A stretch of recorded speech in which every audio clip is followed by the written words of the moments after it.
Alright, we're just going through some Craigslist. Yeah, no problem. Alright, let's see. We got a Toyota Prius. Cool. Looks so... Selling Toyota Prius with cosmetic damage. The door is made out of duct tape. Duct tape is the door. Here is yet another absolutely insane example of the Toyota Tacoma overhype price. Rear wheel drive 4-cylinder, 320,000 miles, and the dude still wants $1,750. Checking out this Suburban. This whole passenger seat is duct tape. I've been looking for a car, and I finally have some time to check some cars out. So I've been looking at this LS400 online. It's very cheap, very high mileage, and it has hail damage. It has 240,000 miles. That's 250,000. However, if you know anything about the LS400s, they're actually a really reliable car. Basically, Toyota really over-engineered this vehicle, and a lot of people are getting some really high mileage out of those vehicles. It has seat warmers and it has a sunroof, which are two things that I'm looking for. The hail damage does look decently bad. It's really meant for a daily driver. You know, the problem with having a nice car is you're always worried about it. I don't have to go to parking lots and park far away and be super protective over the paint.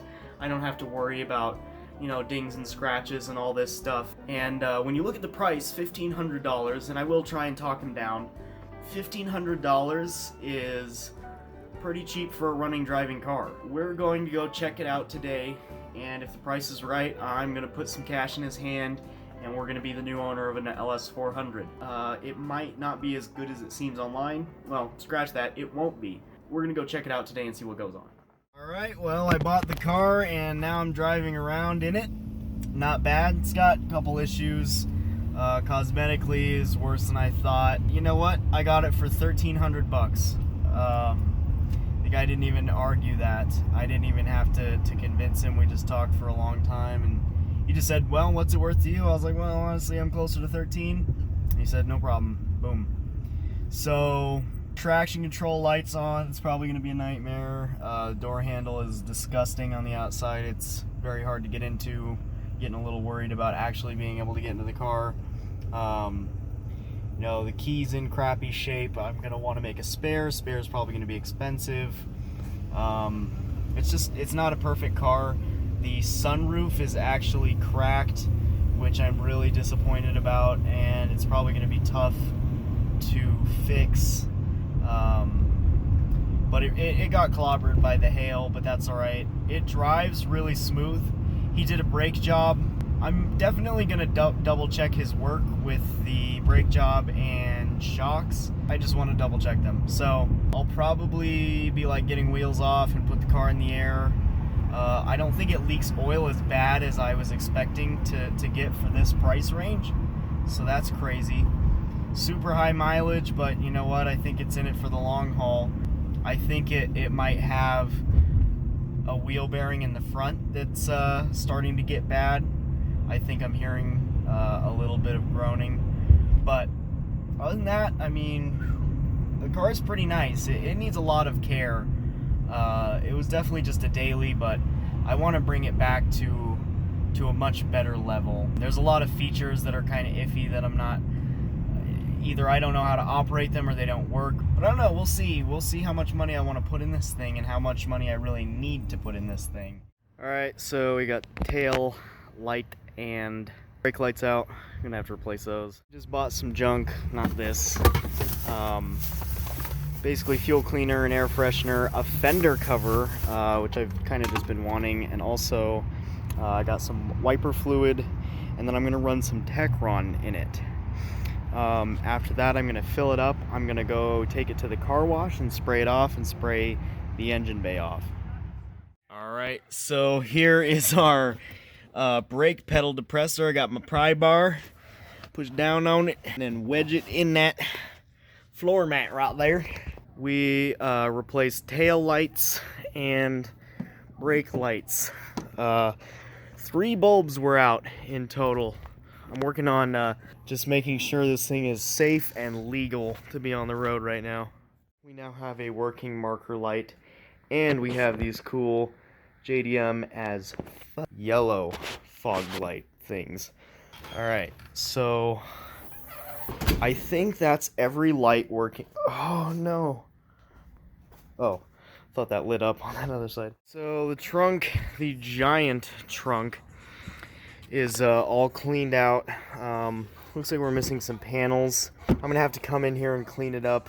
Cool little thing. We have a first aid kit, and then we also have a little tool set.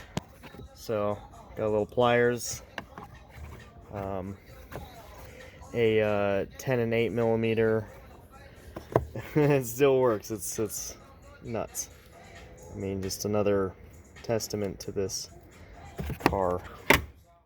So here is the towel after wiping the interior down. Here is that door panel. I mean, obviously this is not the driver's side, so it's not used as much. And then here is what we were able to get out of that. You know, we still have like a little stain. The dash in general is looking a lot better. Cleaner. The whole console area. Generally speaking, I think this thing's gonna clean up really nice. And I think a lot of the griminess that we will be able to get away. And I think it'll smell and feel a lot better.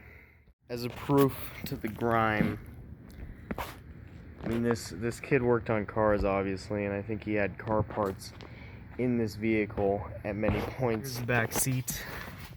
Got a Twizzler, discount tire gauge, some pens. You know, I'm starting to wonder if I buy cars just because I want to clean them up and see how much of a difference I can make. When it comes to detailing a car, I think smell is a really big thing. When you have a grease spot and then like a really nasty vent, you know, that's like a really good way to spread a disgusting smell. How much shit is in there? Of course it's gonna contribute to the car smelling awful. I think that's kind of fun about getting new cars is people tend to leave a lot of stuff. So we get tire pressure gauges, we got new safety glasses, got an iPhone charging cable, I have this weird Motorola device that I'm not even entirely sure was. Got some sunglasses, another tire pressure gauge. Gonna have to sell this car. My coffee cup doesn't fit! Doesn't even fit on the VIP tray. Damn it. So, I can't show everything, but I went through the whole car to see what is and what isn't working. I checked all the fluids. I checked out to see what may or may not have been done to the car. I tried to just do an overall thorough inspection and just make sure everything's there, what does and doesn't work. And then I went ahead and drove it around, checked all the fluids. I did some basic stuff. I cleaned it out, the exterior, the interior.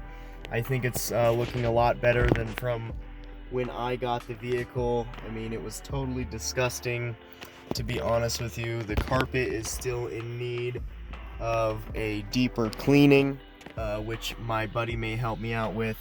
We got it registered and it passed emissions with flying colors, actually.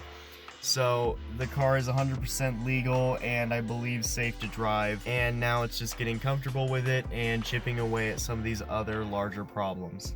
Anyway, I'm gonna enjoy my LS400.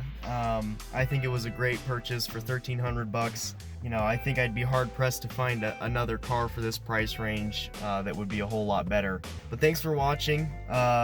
Leave a like, comment, and subscribe if you feel it. Thank you for watching. Oh, and finally, I like this car a lot.